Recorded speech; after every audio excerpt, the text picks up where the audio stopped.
Well, am I up? I'm not yet. Hold on, wait a minute. Let me go. Fuck nigga, I'm doing this shit going up, man. Hey, what's up, guys? If you're alive, what's up? I'm telling YouTube for a little bit, and then if this don't work out, we going back to Twitch, baby. Good old delicious Twitch. Now, life isn't all that great. I'll be honest. It isn't. It really isn't. Gotta mute the shit. Hold on. Hey, this shit's busted as fuck. Yeah, we are up. Here you go. Okay. I'm new. All right, hop off my dick. I'm brand spanking new to this. All right, so get off me. I don't have that much to talk about. This might be a short one. The last one was a short one on Twitch, and I feel like it's gonna be the same thing for this scenario. Well, it's gonna be pretty short here. Mainly because I don't know, I'm just not in the mood anymore, dude. I'm not in the mood to do anything, dude. I'm just trying to vibe and just eat hot Cheetos and shit, right? That's all I'm trying to do.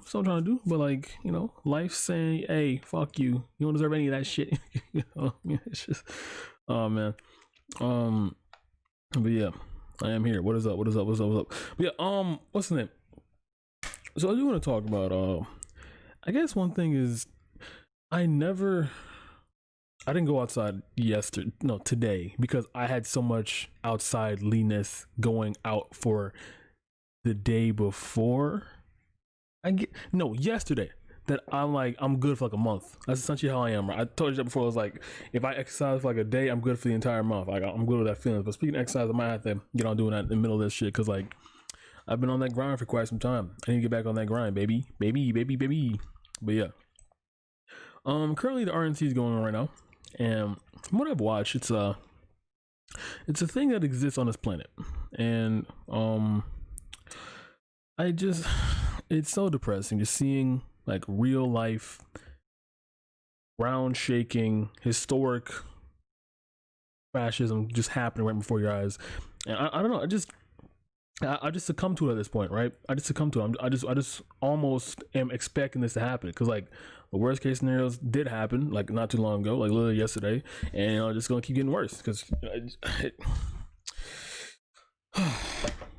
like one thing I do find interesting though, because like I can relate to like a lot of like wealthier white individuals in the same position, except the skin color obviously, but like if you have like a decent portion of money and you're in a certain subsect of the neighborhood, none of these situations are ever going to affect you ever, because as long as you have money in this like capitalist society, then you're good. You know what I mean? But if you don't, you're kind of going to be like struggling and shit. And it's taking a lot for me to try to go out of my way to be like, oh wait, maybe I should make lives better for other people than just myself. Even though it's cool to make my life better for myself, maybe it's not all just about me. You know what I mean? Like it's like it's like what, almost 7 billion more people other than me that get impacted by every single decision I make in my life. Like it's kind of crazy. Yeah.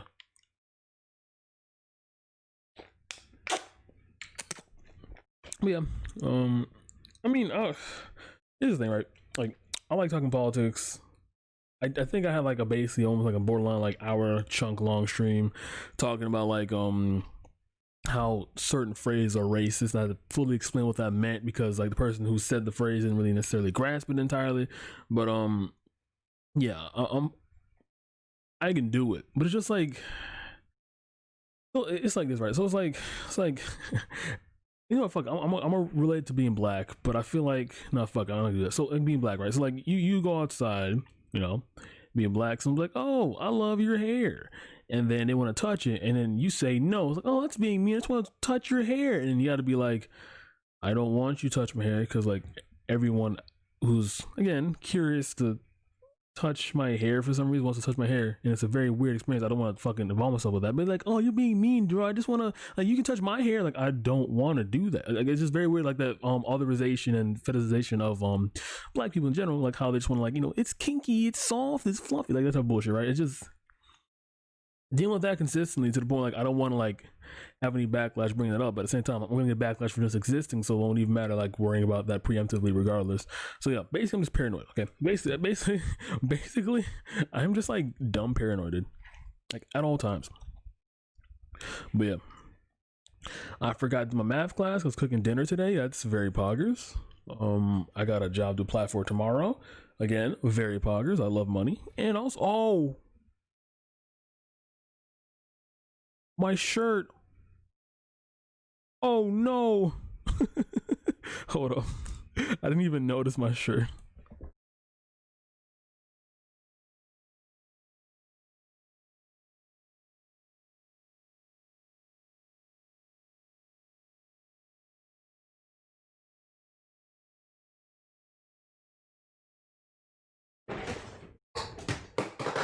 All right. So that last 5 minutes didn't happen at all. You didn't see any of it, you didn't hear any of it at all because, you know, I was always wearing this shirt. Always. Always. Hold up, I gotta check to see if this is actually up. Damn it. I mean, I like, okay, here's the thing, right? So I've been making like content, like music, videos, and then for like the better part of like 7 years, I think. I'm basically doing my entire fucking life, and I still get paranoid. I'm like, did it start? Did it go? Did it actually go up? Did it like to the point like it's just like insanely like unnecessary because like it says everything saying is going up, but I keep having to check on every single medium I possibly can to get that paranoia fulfilled because I don't want it to, you know, fuck up on me because it has in the past before. So I know I mentioned about like consistency and trying to like force yourself to go to sleep early, this, that, and the third, whatever. I woke up, I think around like noon or 1 o'clock today. Oh, fucking tired, dude. But I don't know if that's gonna encourage me to sleep earlier today, because like if I sleep earlier today with the heat running through my body, then I'm not gonna be too enthused to keep doing it. You know what I mean, I don't know. It's very weird. Very weird. But yeah. Okay, so the Call of Duty trailer, right? The Call of Duty Cold War trailer. I mean, this is politics. It's very interesting to me. And Call of Duty as a franchise has always been interesting to me in general because I saw one article where it says we don't want to be political. We're an apolitical game. It's like it's a game of war, killing people and nations warring with one another due to political differences. Like what? Or other differences, like what are we doing here? Like, what do we? See, because like I said this like another video, like on another channel, another personality. But like if you are claiming and stating like apolitical, or like you're being like I'm just a centrist, or you know like hey man, you know I'm not into politics. You're essentially saying you're okay with everything that's going on currently, and that says a little bit more about you than what you think it actually says. You know what I mean? But you don't outright admit it, because outright admitting it means you have to state a political opinion, and stating a political opinion won't no longer make you apolitical. So therefore, you won't have the moniker of being out of politics, even though can't help it, everything's political, right? Like you could make this pencil political. You easily could. Pencil could represent communism. This pencil could represent socialism. The pencil could represent capitalism. You very easily could. Or the antithesis of said economic ideologies. They're not ideologies, right? They're like actual things, economic fucking theories, I guess. Like for example, you wouldn't get into this. Fine. No one said anything. I'll say myself. So this pencil came from a tree that had to be chopped wherever trees are chopped. Now, in order to garner like this many pencils and sell them for like 50 cents a pop, you would have to uniformly and routinely just go through trees consistently, non-stop, to have enough wood to supply like billions upon billions of pencils. Because I'm pretty sure there are billions of pencils in production that are currently being produced and that currently have been produced since like the beginning and conception of the pencil. And that alone as a concept is quite wild. Like how much expertise, money, and fucking labor it costs to chop down a tree or that many trees, whatever. And then we got to get into the ink that made the little letter 2, whatever.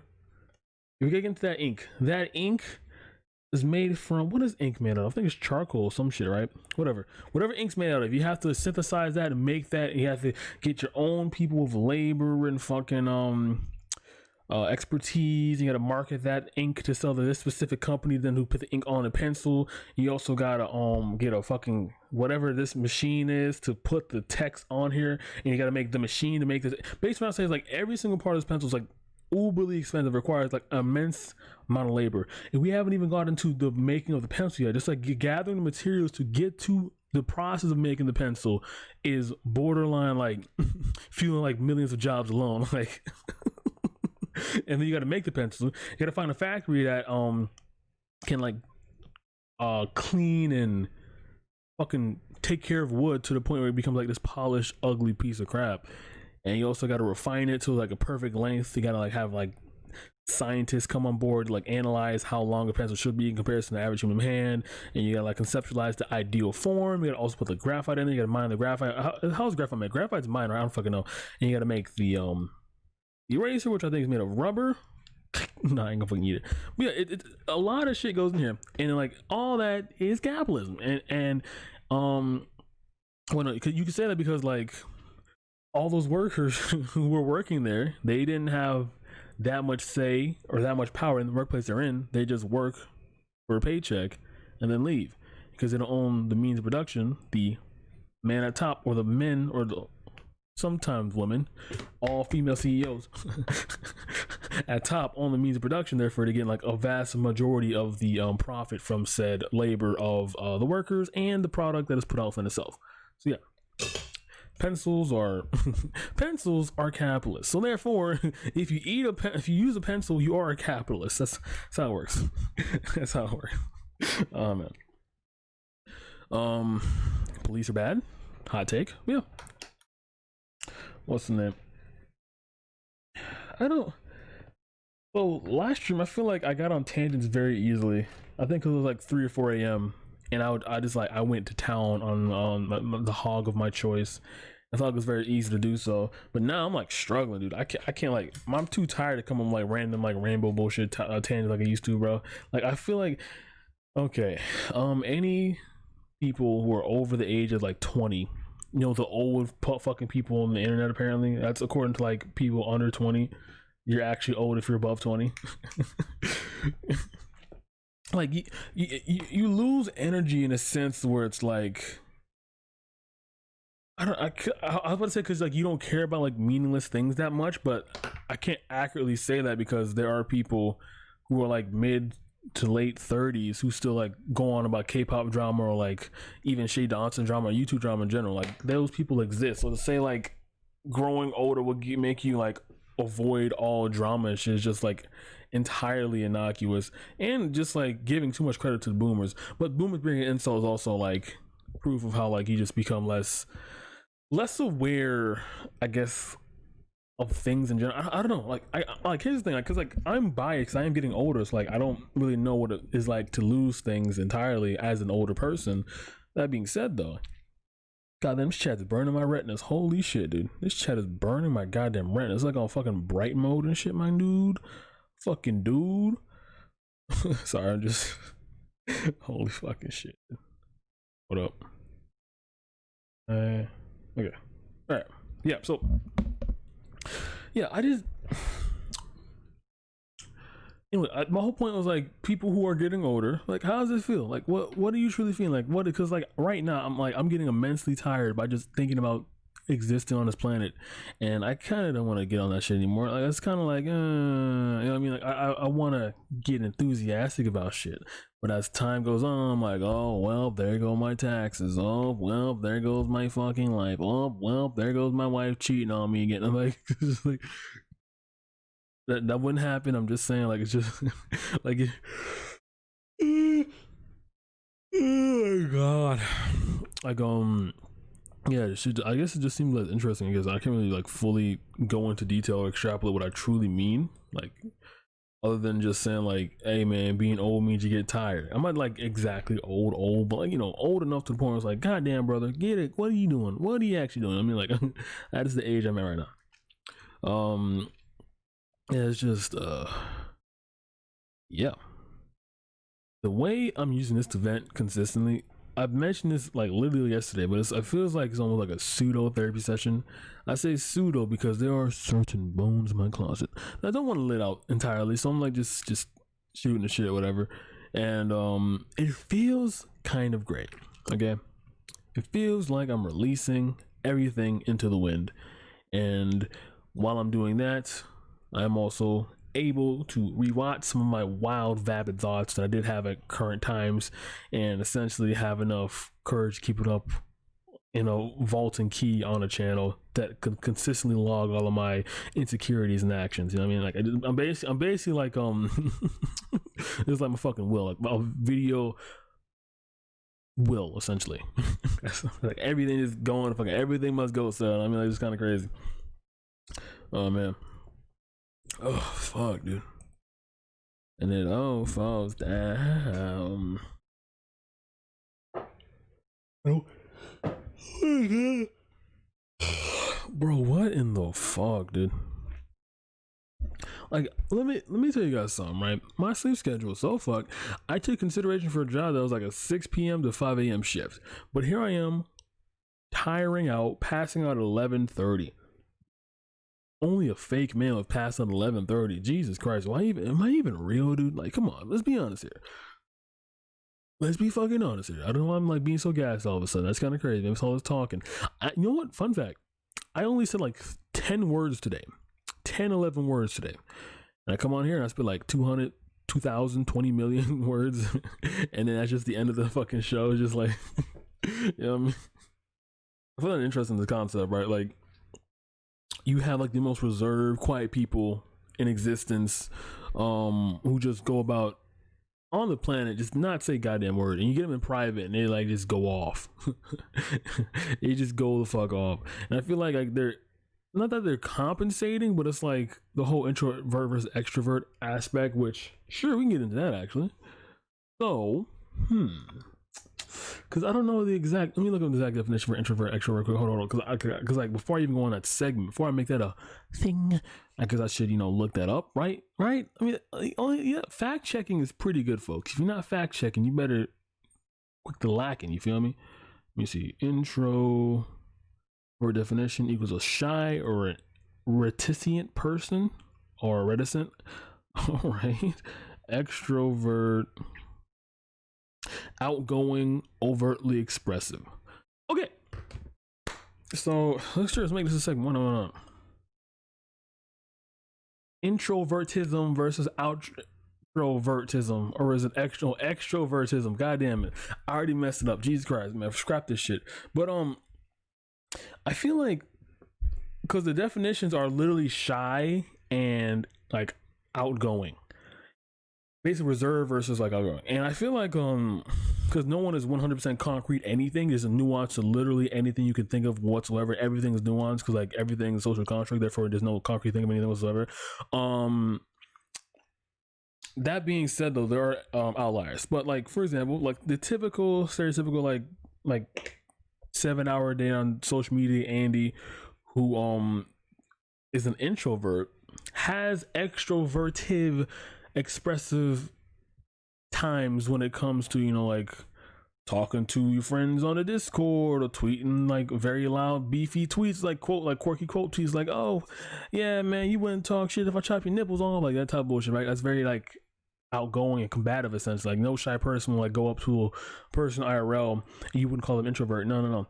So I feel like it isn't a concrete thing. There's got to be more nuance to that, right? Because like there's another not a study, I read an article essentially was like another way to determine or like detect introvertism versus extrovertism is like where they get their energy from and like how they interact with other people when they're comfortable, right? And also the comfort level ability is also another way to scale as to which one you are tending to lean towards. It's like a political compass, right? You're not either completely left or completely right. Like you're kind of like on a gradient scale. It's like a fucking spectrum of political compasness. And or it's more like a 4-way scale, but that political compass isn't exactly the most accurate thing in the world. But I mean, it's based on what I'm trying to say is like political alignment is just like how extrovertism, introvertism alignment is. It's not really like a direct correlation. And so extroverts, right, over here, they get for lack of better words, turned on by the thought and concept of conversations going out at all times, partying every single day, and just going out, just getting all of their energy from interacting with people, and they go home, relax, so they can get out there and just do it again, because that's the best part of the day, or even the most like engaging part of the day. And again, this is assuming the best case scenario, like they're hanging out with the friends they like consistently, they're at a job they like, consistently with people who also they like and like them back. It's a very reciprocal interaction, obviously, to make this example even work in hypothetical scenario. Now, the introvert, on the other hand, while yes, they can interact with society, they're not as vibrant, they're not as enthusiastic to talk to people.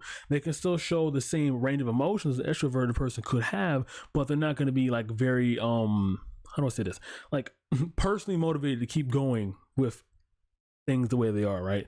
Their main prerogative is to end this as quickly as they possibly can, to go home, recharge the batteries, and then go back out there to waste it. Like just like phones. All phones are introverts, right? They need to charge up, and once they're charged up, they're ready for the day. They're ready to go and get going with the task. And the task don't make them, have them more energy.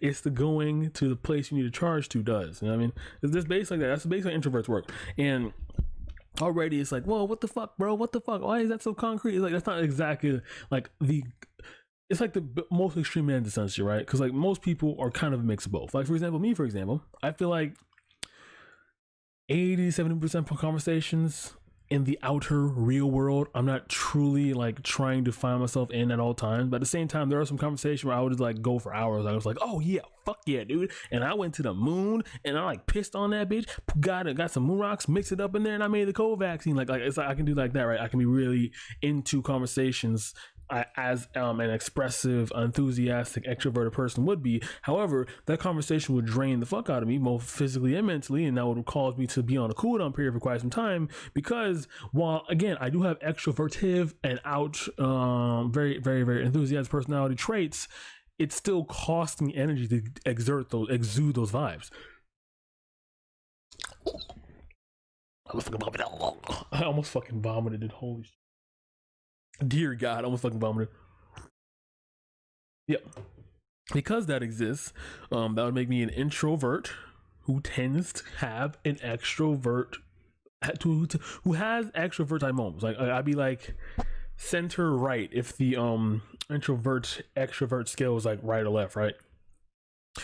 And I feel like there's like a lot of people who are like the opposite side too, right? While they do love enjoying conversations, at the end of the day, they also enjoy their privacy, as you dumb Brit bongs will say, just as much. So therefore, while they're not charging at home to, regain energy to go back outside, they do love calming down and winding down from all the like wild activities they participated in. Like they just want to just like go out there, just pop a beer open, sip it, chug it down right quick. Holy fuck, dude. And call it a day.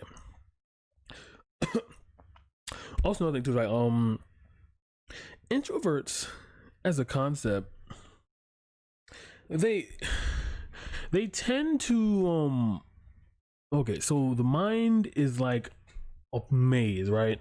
To get to any thought or any like process you're gonna do, like any motion, you have to go through an entire maze to get to the end goal, right?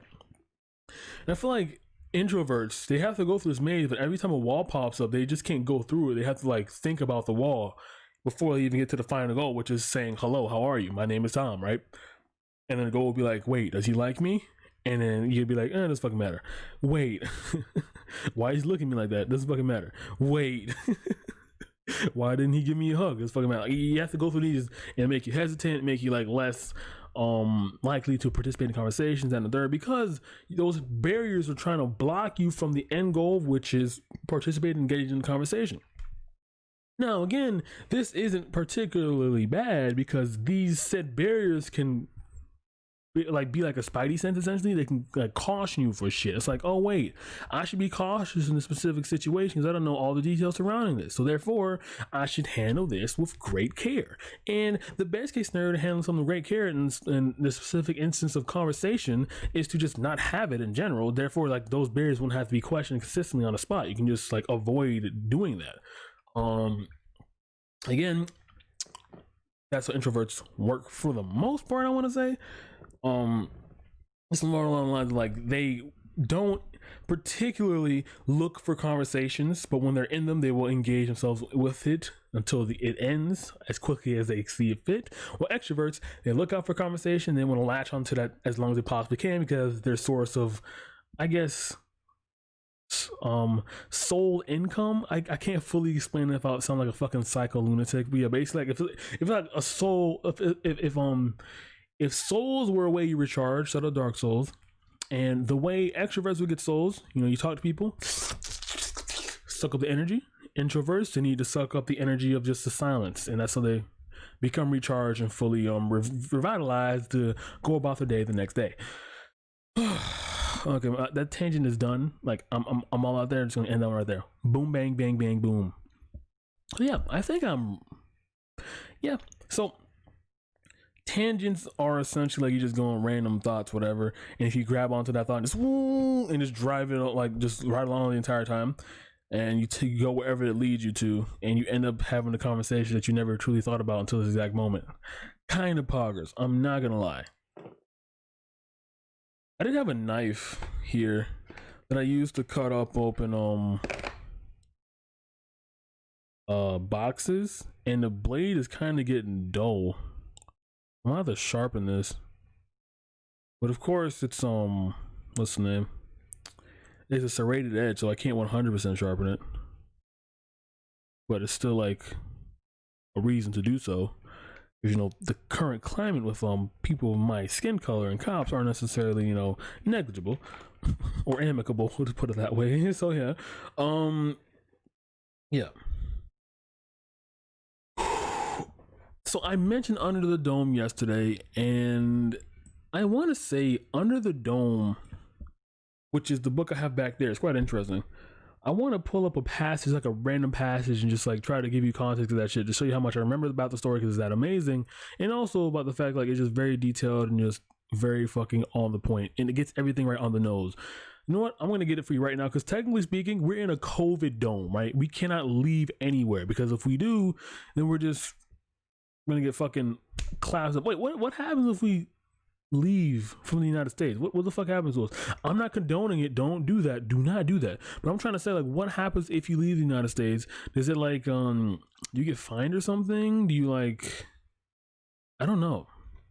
I guess I'll have to find out. Yeah, let me get the Under the Dome book, and I'm going to, I guess, see and prove how well versed I am into this book, as well as how like well in depth the book actually is. So give me 1 second to be right back. It's time for some Stephen King reading from a Stephen King fan himself. And again, sorry about the not having a shirt early on. That's really, I do apologize. That was like error my fault. If you love consistency, that's gonna fuck with you. If those are the only thumbnail selections, I'm gonna kill you too. Okay, I'm gonna have to make my own thumbnail right now.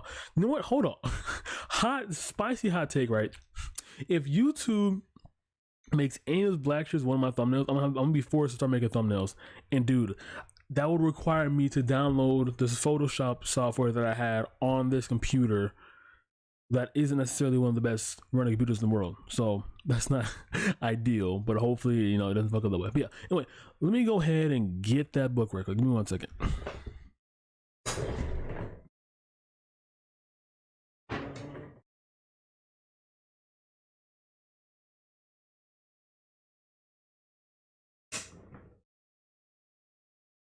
I kept saying the Titanium song today for no reason. I haven't heard that song in like 3 to 5 years. I mean, Rick Astley did a cover of it, but that's completely different from like actually hearing the song. You know what I mean? I'm a nose, dude. My skincare routine kind of sucks. I'll be honest. But yeah, so let's go ahead and pick out like a random portion. Go ahead, pick a number. This one. Okay. Here we go. God damn, I love the new books, man. Holy shit. Okay. These were the battered workhouses in Big Jim's stable. Nothing like the snazzy Detroit and German thoroughbreds out front. At the far end of the lot, ranked against the chain link fence separating Big Jim's property from the trash-littered patch of Second Growth Woods, was a line of phone company vans, some still bearing AT&T logos. "Balls?" Ernie said, reaching behind his seat. He brought out a long, thin strip of metal. That's a Slim Jim, Rose said, amused in spite of her nerves. Why would you have a Slim Jim, Ernie? This, what the fuck is this? I gotta look at this a little more because I don't have the context. I thought I'd be smart enough to like remember the context exactly, but I don't know. Let me see. We can't plaster that. Quarter. Well, let me see. Damn, I thought I'd come up here and like flex my knowledge and shit, but I'm not that well versed in it anymore. Huh. Might have to reread that. Anyway, it might either be because they said like Ernie and Jim or whatever. It might be, I don't know. Wow, I'm dumb. GG. God damn it, dude. I was just trying to flex. Oh, I'm mad. Whatever, just forget about that. Just that didn't happen, okay? That did not happen at all. Like, not in the slightest, okay? Just forget about it. I am titanium. Oh man. But yeah. I am currently working on editing a video for my hentai review channel. Mainly because I don't want to see that just burn away. I want to hold on to that as long as I possibly can until like my brain decides to wither out and die. But I am confident though that the channel might get a little bit notoriety and just die out naturally due to like lack of interest on my part. And I don't know, like I guess it'd be cool, right? It's like to have that little side thing on the side, like, oh wow, that's something that exists on this planet Earth that I made one time. That was really cool. Oh my god, wow, that's so cool, right? Like it's just, I don't know. Because like I did mention before, this whole reason I made this channel, that when I was in the middle of like editing like all these hentai reviews to make it, the computer crashed that I needed to edit all the shit on, and that put me in a bind. Either like continue making videos on another computer, but it would take much longer since it's not editing on the same one, or just do something else entirely where it's not as hardcore on my computer so I can edit other ways. And I did the second option. I did like other shit, like movie reviews, whatever, and the views dropped just consistently, just tank, like holy fuck they tank. But you know, I was just like experimenting with other shit, and then like it's been a month and I came back. I'm like, oh fuck it, do hentai review again, and I did it, and it's doing all right. But I don't know, like not having that as like the main thing to do anymore, kind of weird, right? It's kind of like if you had like a career that you hated, but you can't necessarily quit. So instead, you either like pick up like a side job and you start enjoying the side job even more while you do the main job, and you don't really focus on it that hard. That's essentially the position I'm in right now. Now I wish it was job related position, but that's exactly what I'm in, right? It's like the main job, the main thing isn't necessarily like what I'm interested in that much anymore, which might actually give me less anxious feelings revived whenever I like put anything out on the main channel, because I don't really care about it anymore. I don't care. I don't care. I don't care about it. Yeah, I mean, goddamn, dude. I need to sharpen pencils.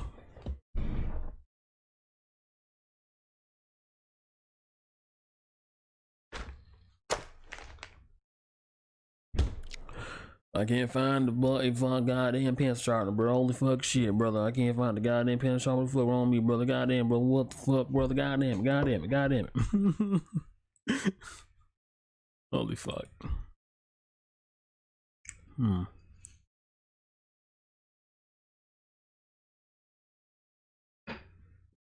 The Titanic. So yeah, I guess going back to politics, I guess. So in regards to the Keno Shua shooter, I've seen a lot of takes in regards to that, right? I've seen like a decent amount of takes, and the final verdict is this, right? So in a vacuum, if you see someone kill someone else and they run away after shooting someone, are you in the right to chase them? Well, yes, because of the fact that you want to stop that person who ran away from the scene with a gun committing harm. Now, like, let me erase the fact that the people chasing saw the gun. Okay, they didn't see the guy shoot the gun, but they heard gunshots and they saw a guy running away from the sound with a gun in his hand. So they can automatically infer that he did it. Whether or not it was justified, they can automatically infer that he did it. Therefore, they are going to try to stop him from hurting more people. And in turn, said shooters fucking tripped, fell, and started shooting people who were coming at him. Again, they're trying to reprehend him and trying to get rid and disarm him. I mean, in that specific instance, it's not self-defense, because in the mob's case, they're chasing someone who they deem to be a killer because they heard a gunshot, a scream, someone said he's dead, and a gunman running away. They don't know if he did it, but they see gunman running away from a gunshot sound. Therefore, they can connect the dots there, automatically do that. Now, does that mean in every single instance, every single time a mob chases a gunman or someone they deem guilty, that means every single time the mob's right? No. But in this specific instance I gave, they are right. Now, I did see like quite a, I guess I can, oh fuck, I don't know. Should I make this a,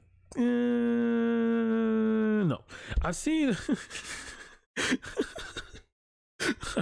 I do that like every fucking video. Like, should I make this a segment? Anyway, yeah, I've seen like multiple takes like that where it's like, it's always self-defense, whatever. But the thing is, like, when does it only becomes so, even if it is self-defense, let's go back into the vacuum. Let's strip out all the context of Blue Lives Matter, Black Lives Matter, whatever. Even if it's strictly in a sense where like the shooter was in the 100% right, however he shot someone and ran away, don't you think it would be more of an escalation to retaliate and shoot everyone else who's coming at him for trying to disarm him? While yes, the gunman will be beat down relentlessly because he did shoot someone, however he lost the right in their eyes to have the sanctity of his defense held up properly, because again, he shot someone, they saw a body, and now they're chasing him. Look, guys, listen, another thing too, we have to think in the sense of like how humans react, right? Humans react in a sense where it's like, we see something, we do something about it. Like, for example, when like the Eagles or some shit, when like someone won a Super Bowl or some shit, like a bunch of people go out in the streets like they just riot and they loot and do everything fucking insane.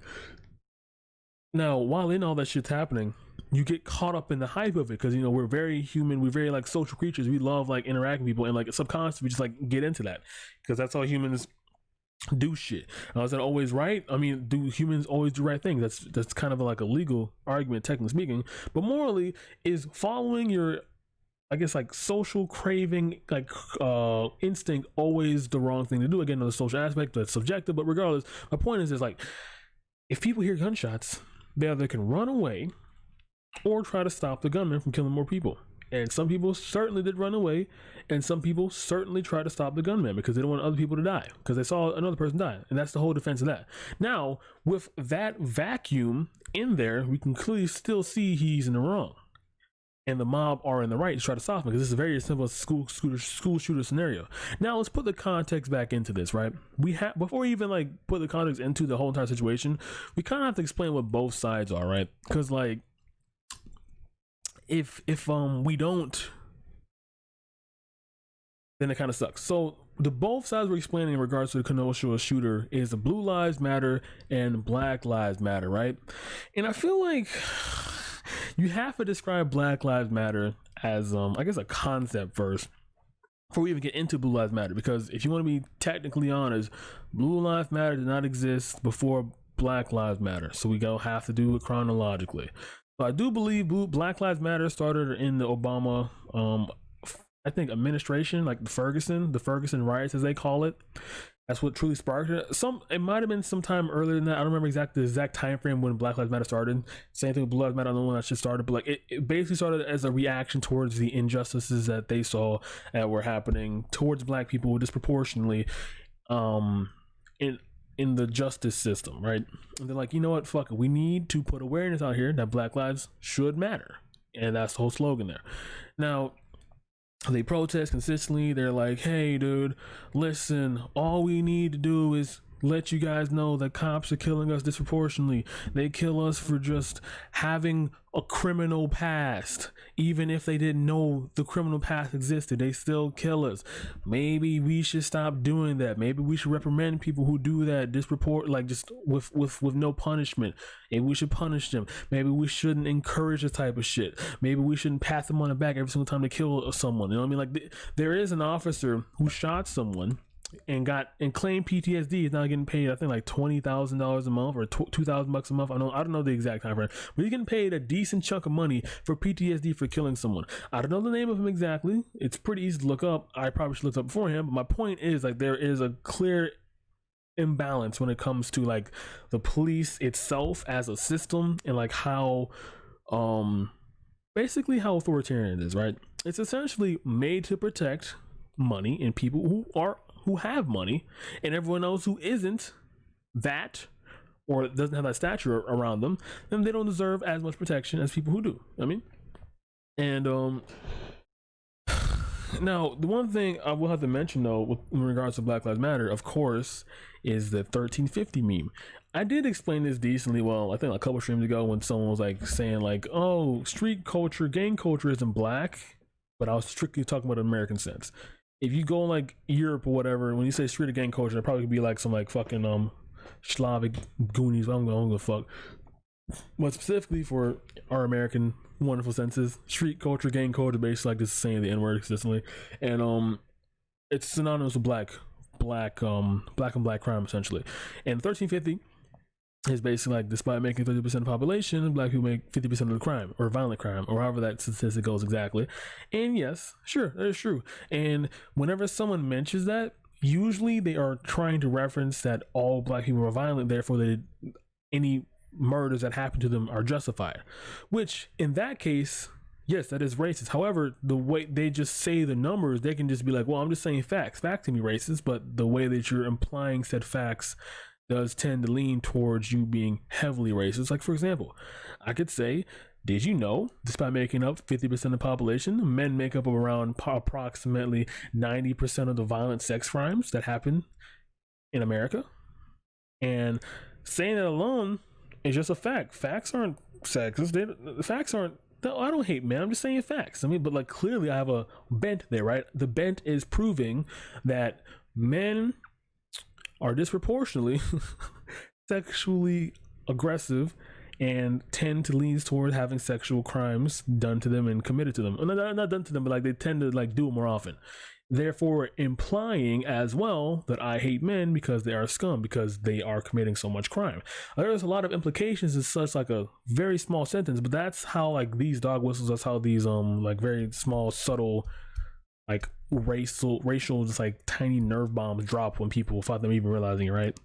Like, we will not be replaced, or you will not replace us, basically saying like whites will never be a minority, because whites are slowly becoming a minority because people are just fucking them consistently and they're not being white, so therefore their whiteness is being cleansed out of the said DNA pool, which is very odd, because I've never heard of like people wanting to claim an entire race of people without like having any just like definitions or connotations or preconditions before that. It's like, yeah, I want all black people except like, no, they want every single one. It's kind of weird to me. Anyway, that's that point. So like, that's that point. So basically, this all ties with Black Lives Matter because of the fact that we need to look at the injustices done to black people, you know, and over policing them isn't really helping anything, because as time goes on, that 1350 stat has not gone down or risen too much. It has stagnated essentially. It has like borderline stayed the same in regards to like over policing stature. Now you could say crime over time has decreased, which is true. Crime over time has definitely drastically decreased. However, it is not due to the over policing. It's mainly due to, you know, technology and us advancing as a society. Because if it was due to over policing, then those black areas would be drastically just dropping out of fucking nowhere. Because like they get disproportionately policed. So therefore, if cops stop crime, then the crime should be zero, or like not zero, but like way down lower than what they are now. So yeah, just we instead of we work on defunding the cops to use the funds appropriately to help the black people from stop being, you know, more violent, because poverty causes violence. And if we can help them get out of poverty, or help them, you know, get to a point where they're not as impoverished as they are now. They are not inclined, or I guess influenced to do crime in such a like terrible, impoverished-ridden area. You know what I mean? Like, but that's essentially what the Black Lives movement is, right? They're just trying to like say, hey, the black community needs help because they're getting killed disproportionately, and on top of that, they are also impoverished, and because they're impoverished, they are more inclined to do crime. Therefore, Black lives should matter. Now, on the other hand, yeah, Blue Lives Matter. Blue Lives Matter is essentially saying like, well, cops' lives do matter. Too, cops' lives should matter. Basically insinuating that like people are like not appreciating cops anymore because cops are doing a goddamn good job, even though they're really not. Did you know that 1,000 people die every single day to the hand of the cops? Now, that may be a small statistic due to the number of people we lost due to COVID, but think of it this way, right? Think of it this way. So, cops don't have like the top 10 most dangerous jobs in the world. They're not. The job isn't that dangerous in comparison to like all the other jobs that aren't seen as dangerous, like landscaping and being like a lobster fisherman. Way dangerous in comparison like to per capita death rate. While cops, on the other hand, they're not that dangerous. So, like you can't just like claim that their killing is in response to the danger they're currently facing discriminately. Because like if that was the case, then the people who have the most dangerous jobs would also be having like a very high rate of fucking misdemeanors or crime committed to them because they're in such a dangerous situation. Which that's why like that's just a really weird statement to put in if it's not a like number one in the top 10 worst jobs there. I think too, I correct me if I'm wrong though, I think like either 100 or 84 cops die a year or get killed, I think, and about like half of that or like 30 to 40% are due to accidents. So that's also another thing to be interested about. Anyway, the whole point of Blue Lives Matter is just protect cops, tell cops are good, and like always put cops in pedestal, and like we have to praise our cops. The weird thing about the cops was like cops always are paranoid, always overworked, and they're always told that their word is law no matter what. And did you know, fun fact, like a lot of cops were able to legally rape their people they held in custody for about like I think like it was recently up to 2018, like all the way back then. It's legal, perfectly legal, because something called impunity, which basically gives him a get out of jail free card essentially, and just like says, oh well, he's doing his job, so therefore any crimes he committed was just perfectly justified because he's trying to do his job as a cop. Basically what impunity justifies there, and having that done for cops who rape people in custody is kind of interesting as a thing to think about, by the way. So yeah, and the strange thing about this is, right, because cops, again, look at the LA riots, Rodney riots in 91.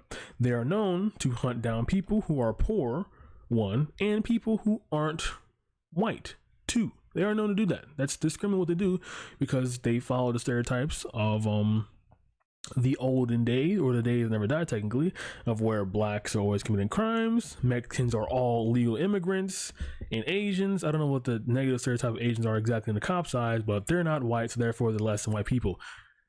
And I guess a perfect example to just like combine all this together is how the shooter, I don't know what his name was, how Kyle eventually got caught and put in custody. So when Kyle killed those three people, ran to a cop car, it's like, please help, I killed three people, oh dear God.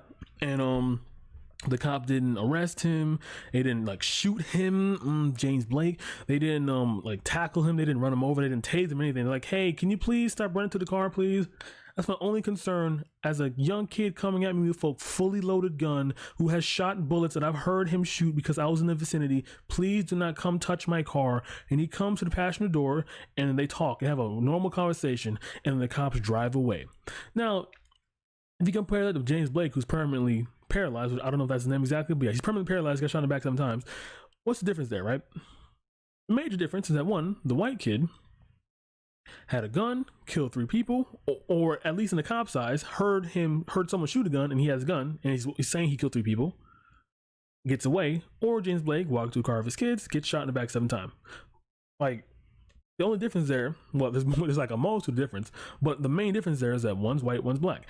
And one situation is like not as dangerous or as light threatening as the other one, where the person actually has a gun in their hands that they could shoot at any moment and got closer to the cops than James Blake ever could in an antagonizing manner.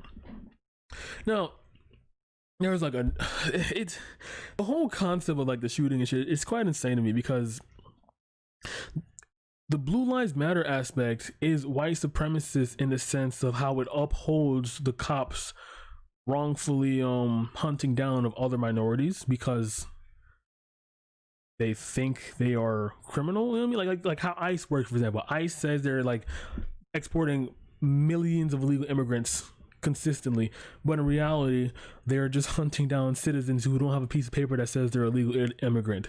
Like they are like paying taxes. They have they have everything set. They just don't have a piece of paper that says they're illegal immigrants. They're literally almost more American than a majority of Americans in America, and they are getting sent back to wherever they came from because they don't have enough papers, even though they've been there for quite some time. Like they're upholding like that really white supremacist type of narrative going on there, and even saying that without fully going into it isn't going to be enough to convince people, because a lot of people think, well, not a lot of people, but some people who defend cops think white supremacy or like racism or anything regarding how the police structure works entirely is blatantly saying N-word, beaner, G word for Asian people.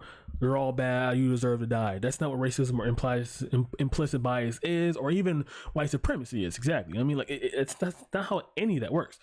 It's not just explicitly that. Like, like it's even like the homophobia shit. Like it's not even like that. It's like, yeah. So basically, to sum it all up, Blue Lives Matter is for basically to uphold how cops are behaving nowadays, to uphold that standard and keep it the way it is, even though it's fucking awful, fucking wrong, and it's borderline. It teaches cops to be paranoid at situations shouldn't be paranoid at, right? There are numerous instances where cops have literally just been ignored and they get pulled the gun out. Like numerous amount of situations like that, or they get like offended that someone says something that's like out of line and they pull a gun out because they're at PTSD riddled, they're just overworked, they're anxious all the time. And we love these people even though they're like not in ideal working conditions. Like cops do like 20 different jobs at once. Like they're like pet removers, fucking social disputes, or like domestic disputes. They do mental health checks. Fucking they are like first aid in some instances whenever the ambulance can get there or the firefighters don't get there. They fucking have to solve crimes as well. They also have to fucking patrol the area. They also have to fucking book the criminals. They also have to fucking they do so much shit, like and like work like 16-hour shifts, and like bro, if you really love your cops, make them do less work. Like what are we doing here? Like Jesus Christ. And but yeah, they perpetuate that system. And Black Lives Matter is like, hey, that system's fucked up. Maybe we should work on that a little bit. And the thing is, like, they kind of like each other because, like, they're the antithesis or the other side of each spectrum. I'm not saying they're equivocal, they have a spectrum in general, but, like, if you want to just be, like, as asinine as possible, they are on the upside of the spectrum. Like, one wants, you know, just pure, just liberty from the system itself. The other one just wants to keep the system as is. Matter of fact, make it stronger. And when people are like, you're questioning authority, how dare you? It hasn't personally impacted me or the people I know, so therefore it must be fine. You know what? Fuck it. I'm gonna go down there and protest with them. So that's what the shooter did. The shooter came across, you know, a couple borders illegally to come into the state, underage, but he's like 17 years old. I want to say he's a boy. He's teenager, young man. He had a gun he couldn't own, again, illegal, and he started running around, and then he ended up in a situation he didn't end up in. Now, of course, does that mean he came there with the intent to kill Black Lives Matter protesters? From what we know, you can't 100% confirm that. However, you can infer that's the case because I just mentioned Blue Lives Matter is essentially holding up this white supremacist system that wants to keep the cops the way they are, matter of fact, getting more power. And Black Lives Matter, they want to more or less dismantle how the system operates and justifies the police brutality of every single kind known to mankind, because the police are supposed to be the good guys who can do anything they want, and they are very oppositional forces, right?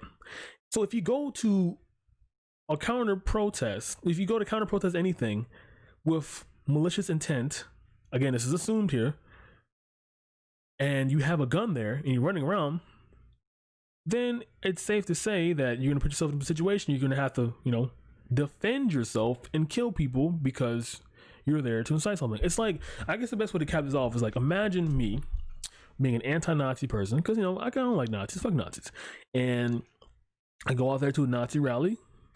I cross the border illegally. I have a gun I own illegally. I pull up there and I say, hey, fuck Nazis. Nazis are bad. I hate them all. I'm here to protect America, keep America away from fucking Nazis because we beat them in World War II, wherever the fuck we beat them at. And then I go around running with a gun, and then I put myself in a situation where the Nazis are now chasing me, and I shoot them because they're chasing me, and I claim self-defense there. And after I shoot them, I run away and I trip and fall, start shooting other people trying to stop me with a gun. Like that. Like, am I going there explicitly to kill them? No, but you can infer heavily due to my hatred of the Nazis, the fact that I have a gun there to counter protest, which you have a right to bear arms, obviously, but if you're going to counter protest something you vehemently hate, then there's a little bit more reason other than just bearing arms to why you have a gun at that counter protest specifically. I'm not implying everyone has a gun who counter protest is going to kill, but like if you vehemently are like anti-Nazis to the point where like you just like punch a Nazi type bullshit, it's like anti-Nazi allegiance, whatever, and you can kindly apply. But here's the thing, like, since it's that nuance, you can't like 100% put concrete definitions of everything. So that's why like claiming self-defense or claiming like 100% like murdering scum is like, it's not the way to go. Again, your biases will like be heavily just injected in every single situation like this, but you, again, inferences help. Okay, inferences help. And saying you don't know, but at the same time claim self-defense isn't necessarily inference, it's putting your own bias in the narrative. You know what I mean? And yeah, it's basically it. Pretty bad shit. I've seen a lot of people defending it.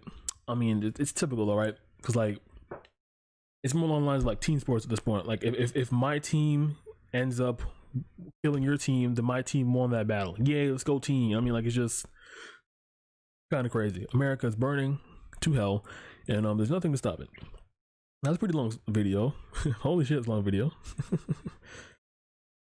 Hope that worked, because like, I don't know, I didn't fully like do any research for that. I just like stated my opinion, just put word diarrhea out. But like, I feel like I had to say something, right? Because like it was really bothering me yesterday, because like how they were like jerking off to this shit. There are multiple people on Twitter who made fan cams of the shooter. It's like,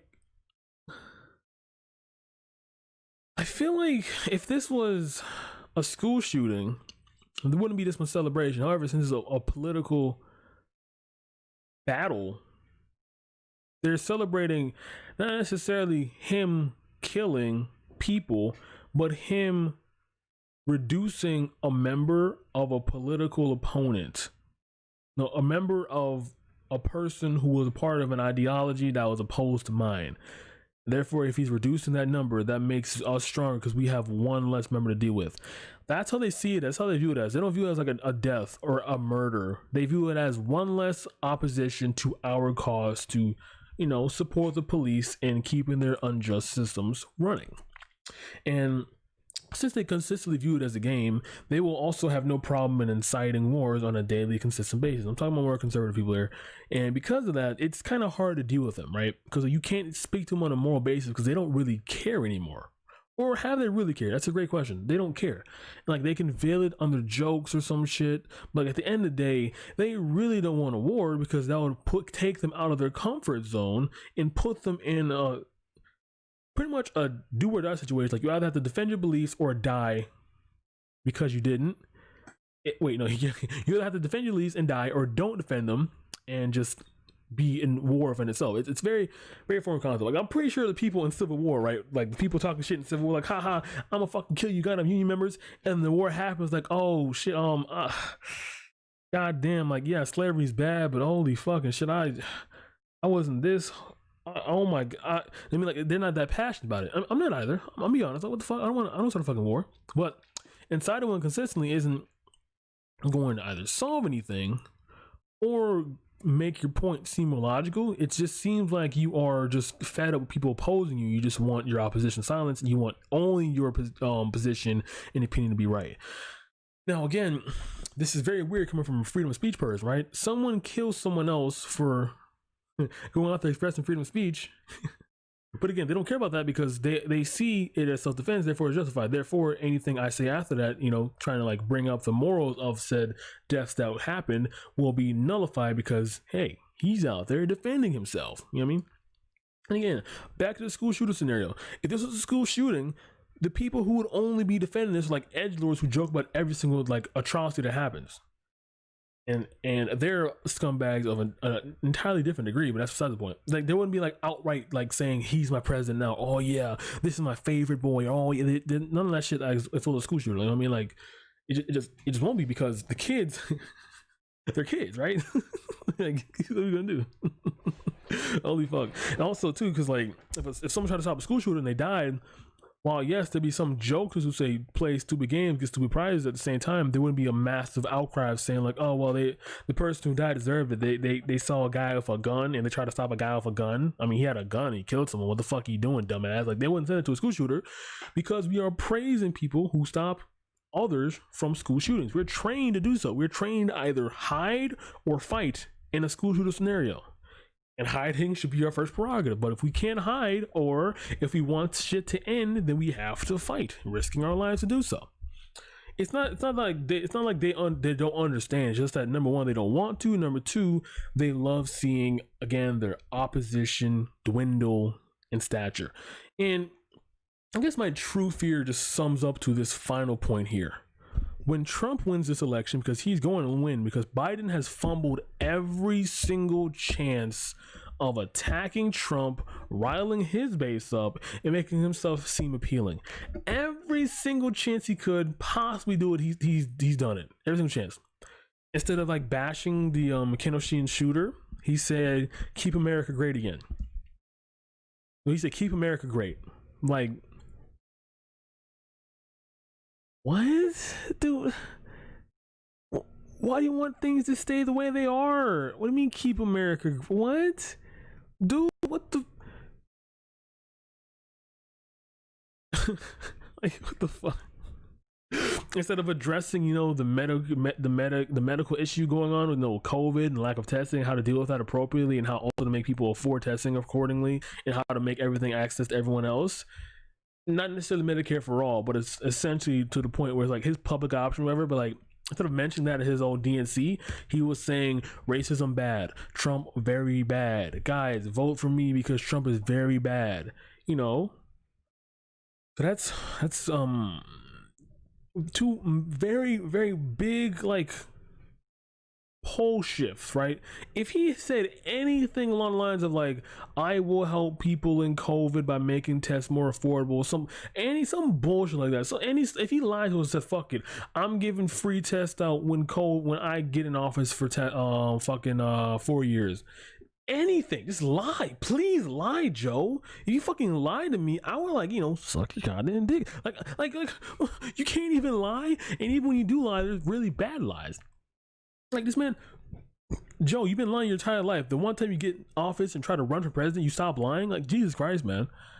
And when the George Floyd protests were at their peak, when the riots were happening, he said, yeah, so Black Lives Matter, I love them, I really do, but let's support our cops.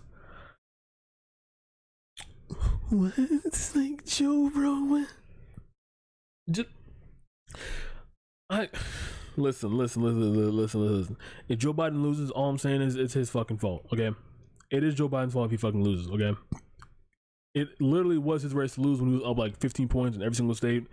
It's his race to lose now when he's only up by like 3 or 4 points, plus or minus a margin of like 4. So he could be losing every single state he's leading in right now, hypothetically speaking, in the worst case scenario, which I'm starting to believe is more and more the case, because Trump gave his entire RNC at the White House, which I don't think is the most morally correct thing to do in the world, because you already are the standing president. So if you have your convention at the White House, you will have borderline a home field advantage, sorry for the pun there, and it will persuade people to be like, oh, this is more normal. Like, I'm pretty sure there's more like of a legal reason why you can't do that, or like why it's wrong, but like on the surface, to a dummy like me, that's what it looks like kind of yikes right there. But Jesus Christ, brother. Jesus fucking Christ. And I think the Belarus protest is still happening, right? That's also kind of fucking fun.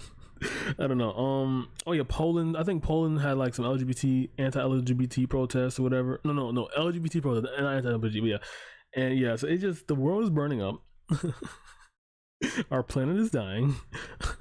There's a hurricane, I think, that hit Louisiana, like I think today or yesterday, everything is going just as planned. Just as planned.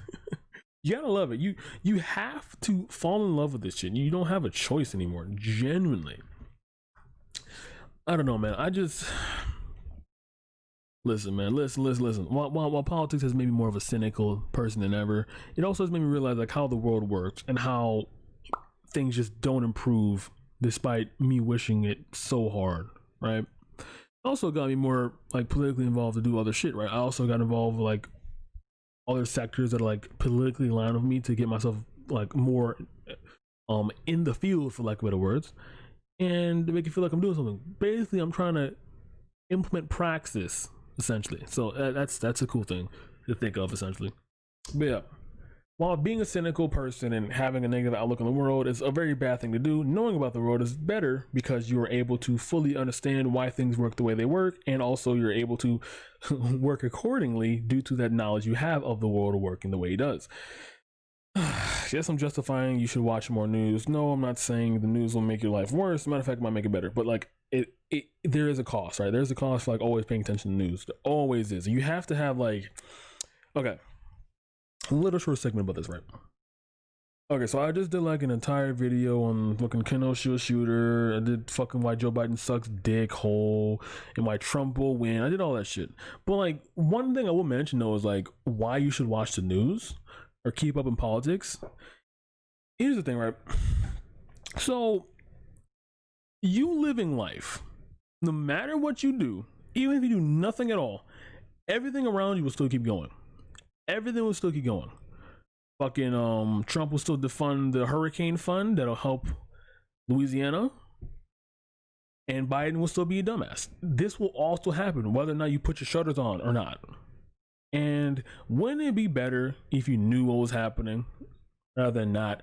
It's like I guess I can't put this analogy perfectly, but let's do this in a hypothetically perfect world, right? Let's say you had infinite money and you either had two options with this infinite money and infinite opportunity. You either can know when you die or don't, right? If you know what you know when you die, you have infinite money, infinite opportunity. You can get all the shit you need done right before the certain time period, your expiration date, and then when you die, you go out in flames. You go out as a hero. While on the other hand, if you don't know what's going on, you have all this infinite money, infinite opportunity, you might squander that money on some bullshit, and then you might die the next day. You will never have access to that money again, and you need to be regretting your entire life. Now again, you can't regret your life if you die, but my point is this: like, knowledge is power, folks, right? Like, knowledge is key. Like, if you are like vehemently opposed to like child labor, for example, and Nestle over here is like condoning it to the point where it's like, hey guys, please let us have slave labor, don't look into us, please, then you might not want to buy Nestle products. You want to support that shit, you know what I mean? Like, it's like, while ignorance is bliss, it's not always the case. You know what I mean? Like, it's not always gonna be the case. Like, for real. That's another way to look at it, is like this, right? So if you were able to, I guess, fully understand why there is a bank in your neighborhood, and you're able to deal with it accordingly, and also try to find a way to get that fucking bank out of your neighborhood. Because why the fuck you want a bank in your goddamn neighborhood? Get the fucking bank out of here, dude. What the fuck, dude? Hey, bank, what are you doing here, dude? Like, that's kind of Monka W.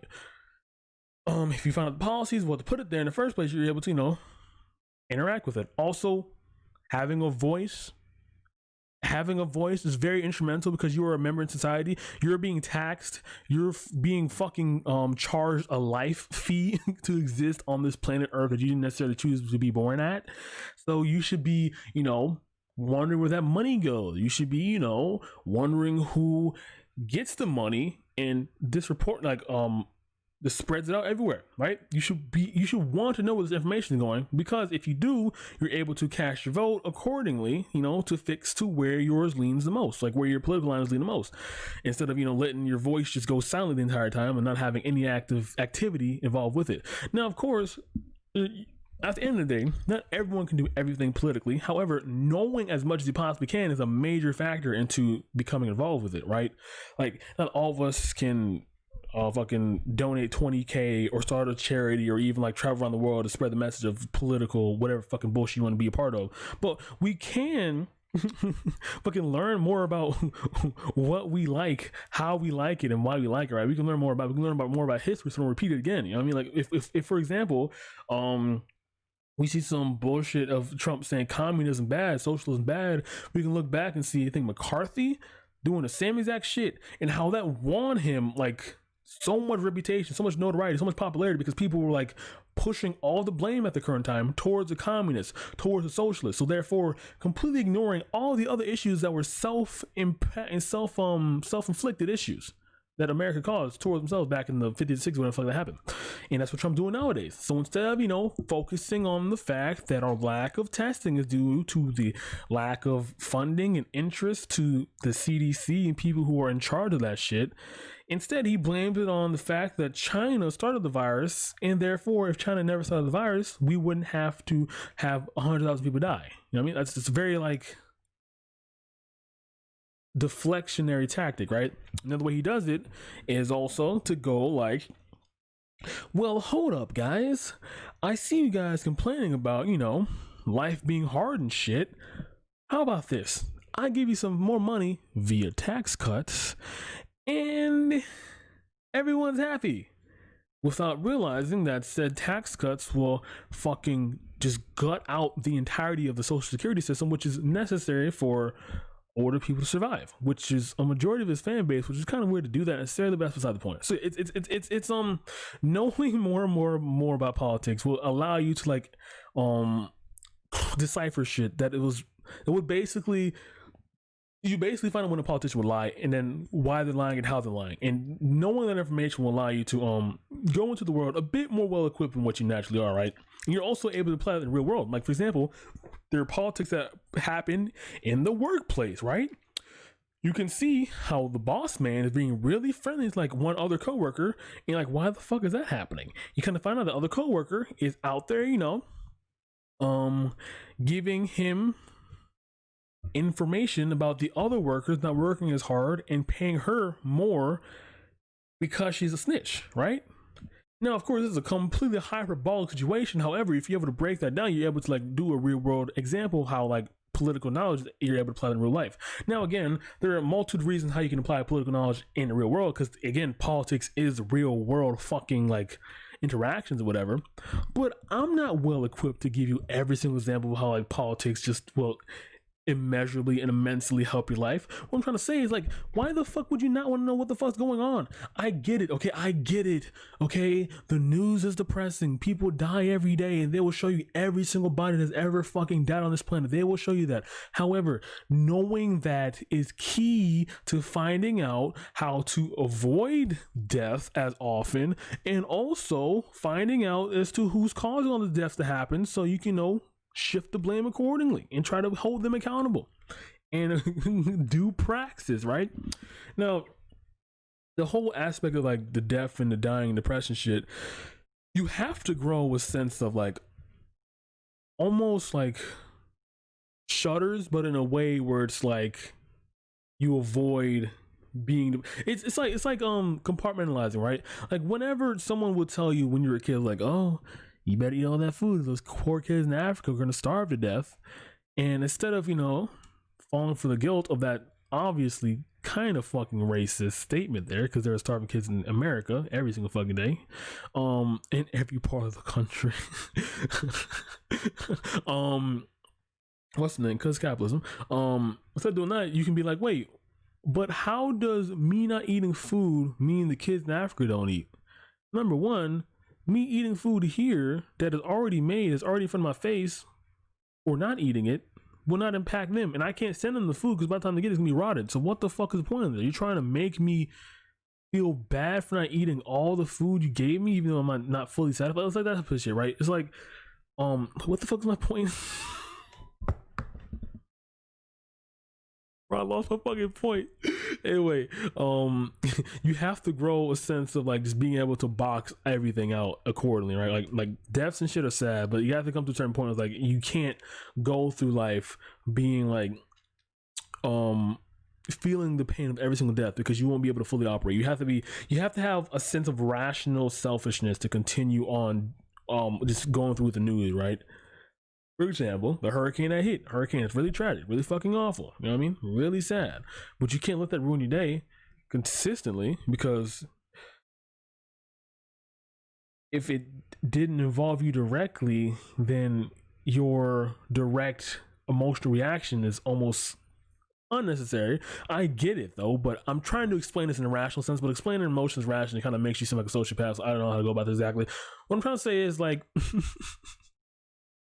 know your battles, know when to cry. That's what I'm trying to say. Okay, that's basically what I'm trying to say. Okay, there you go. So watch news, learn more, and also look up and be skeptical of everything. Okay, be skeptical. If the news says XYZ happened, find out if XYZ really happened or if it was XZY the whole time. I don't even know what the I'm done. I'm just fucking done, dude. Oh man. Oh.